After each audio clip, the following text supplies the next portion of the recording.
సంక్రాంతి ఎప్పుడు వాళ్ళదే కదా, సో చాలా ఎక్స్పెక్టేషన్స్ అయితే వెళ్ళాను. నేను చాలా డిసప్పాయింట్ అయ్యాను బ్రో. ఎందుకు అయ్యాను అంటే స్టోరీలో పెద్ద కొత్తదనం ఏం లేదు, రొటీన్ స్టోరీ అనిపించింది నాకు. ఇంకోటి అక్కడక్కడ తడబాటు రావడం, యాక్టర్స్లో ఇంకొందరు టేకింగ్ చాలా బాగుంది. వాళ్ళు తీసుకున్న పల్లెటూరు వాతావరణం కావచ్చు, పండగ వాతావరణం, వాళ్ళు వేసిన సెట్లు కావచ్చు, వేరే లెవెల్ అనిపించింది. హీరోయిన్ యాక్టింగ్ అయితే చాలా బాగుంది. ఇంకోటి మన అల్లరి నరేష్ గారు అంజిగాడి క్యారెక్టర్ అయితే కుమ్మేశాడన్న. అసలు చాలా ఆయన చనిపోయినప్పుడు వచ్చిన ఎమోషన్ కానీ చాలా బాగా అనిపించింది. నెక్స్ట్ దీంట్లో బాగా మెయిన్గా చెప్పుకోవాల్సింది బీజిఎమ్స్ అన్న. వేరే లెవెల్ ఉన్నాయి బీజిఎమ్స్. ఎక్కడ ఏం కావాలి, ఏ బీజిఎం కావాలి, అసలు ఫైట్ సీన్స్లో కావచ్చు, వేరే సీన్లో కావచ్చు, చాలా బాగా ఇచ్చారు. ఇంకోటి ఇందులో క్యారెక్టరైజేషన్స్ కొన్ని కొత్తగా ఏమి అనిపించలేదు నాకు. ఫ్రెండ్ పేరు సన్నీ, బ్లాక్ బస్టర్ హిట్ ఇచ్చాడు విజయ్ బిన్ని. నిజంగా మూవీ అయితే చాలా అంటే చాలా బాగుంది బ్రో. నెక్స్ట్ లెవెల్ ఉంది మూవీ అయితే. యాక్షన్ సీన్స్ అయితే చెప్పొద్దు బ్రో. హీరోయిన్ అయితే నిజంగా చెప్తున్నా, ఆషిక చెప్తున్నా, చాలా అంటే చాలా బాగుంది మూవీ. చూడండి, ప్రతి ఒక్కరు ఫుల్ ఎంజాయ్ చేస్తారు బ్రో. ఇంటర్వెల్ బ్యాంగ్ ఉంది బ్రో. నిజంగా అయితే నాగార్జున గారు చైన్ని మడత పెట్టి ఒక వార్నింగ్ ఇస్తాడు. అది అయితే నెక్స్ట్ లెవెల్ ఉంది నిజంగా. సంక్రాంతికి అయితే మంచి హిట్ బ్లాక్ బస్టర్ ఇచ్చినారు.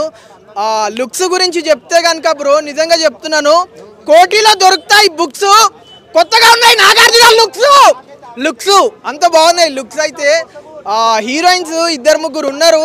ఆషికా గారు అయితే నిజంగా నెక్స్ట్ లెవెల్ అంటే నెక్స్ట్ లెవెల్ పర్ఫార్మెన్స్ ఉంది. సెకండ్ హాఫ్ లో బ్రో, అరే సురేష్ ఏడిపించేస్తాడు అల్లరి నరేష్. నిజంగా సెకండ్ హాఫ్ లో ఫుల్ ఎమోషనల్ అయిపోతారు సీన్స్ చూస్తుంటే కనుక. చెప్తున్నా కదా బ్రో, క్లైమాక్స్ అయితే ఉంది, గోల్కొండలో ఉంది కోట. క్లైమాక్స్ లో ఒకటే వేట ఆడేసిండు నాగార్జున. అయితే అంత హ్యాండ్సమ్గా ఉన్నాడు నాగార్జున, నిజంగా సూపర్ ఉన్నాడు. మూవీ అయితే బొమ్మ బ్లాక్ బస్టర్. మ్యూజిక్ గురించి చెప్తే కనుక బ్రో, మ్యూజిక్ అయితే చెప్తున్నా కదా, ఎంఎం కీరవాణి గారు మంచి బీజిఎమ్స్తో అయితే చెప్తున్నా, కుమ్మేశాడు ఎంఎం కీరవాణి అయితే. కుమ్మి పడేశాడు బీజిఎమ్స్. మ్యూజిక్ అయితే హీరోయిన్ బ్రో, ఇందులో హీరోయిన్ గురించి చెప్తున్నాను. హీరోయిన్ పేరు సినిమాలో వచ్చి వరాలు, సంగీతంలో ఉంటాయి స్వరాలు. ఈ సినిమాలో హీరోయిన్ పేరు వరాలు. అంత బాగుంది మూవీ అయితే నిజంగా. బంగారాజు కాదు బ్రో, స్టోరీ వచ్చి డిఫరెంట్గా ఉంది. అట్లా ఒకదాన్ని కంపేర్ చేయొద్దు. నిజంగా మూవీ అయితే నెక్స్ట్ లెవెల్ ఉంది. ఫుల్ ఎంజాయ్ చేస్తారు బ్రో, ఫుల్ ఎంజాయ్. నేనైతే రేటింగ్ అన్నమాట మామూలుగా లేదు, అదంతా కాదు కానీ ఇవన్నీ ఓవర్ యాక్షన్ వద్దులే కానీ సినిమా మామూలుగానే ఉంది, పర్లేదు. సంక్రాంతికి వచ్చి హ్యాపీగా ఫ్యామిలీతో చూడొచ్చు.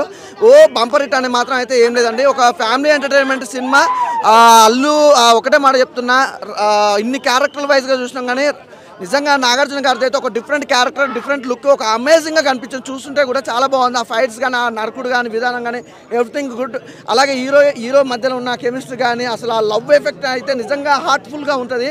నాగార్జున గారు ప్రేమ, ఒక 10 years ప్రేమ గురించి అయితే ఒక నీట్గా వర్ణించారు. అంటే ఈ రోజుల్లో సిన్సియర్ ప్రేమ అనేది లేదు కానీ 10 years అయినా నాగార్జున అమ్మాయినే ప్రేమించడం, అమ్మాయి కూడా నాగార్జున ప్రేమించడం అనేది చాలా క్లియర్ కట్ చేస్తే విలన్ ఎంట్రీ అయిన కాంచి అందరికీ జోస్ అనేది వచ్చింది. అంటే నాగార్జున గారు ఏంటంటే మాస్ క్లాస్. కాకపోతే ఇక్కడ ఏంటంటే ఫస్ట్ హాఫ్లో కొద్దిగా లాగ్ అనిపించింది. విలన్ ఎంట్రీ కానించి క్లైమాక్స్ వరకు అయితే ఒక వేళ వెళ్ళిపోయింది. ఎక్కడ బోర్ అనేది లేదు, పర్లేదు సినిమా అనేది. నాకు తెలిసి ఈసారి 4 సినిమాలు రిలీజ్ అయిన సంక్రాంతిలో ఒక హనుమాన్ ఒకటి బెటర్ అనిపించింది. నెక్స్ట్ వచ్చి నా స్వామి రంగం. ఈ 2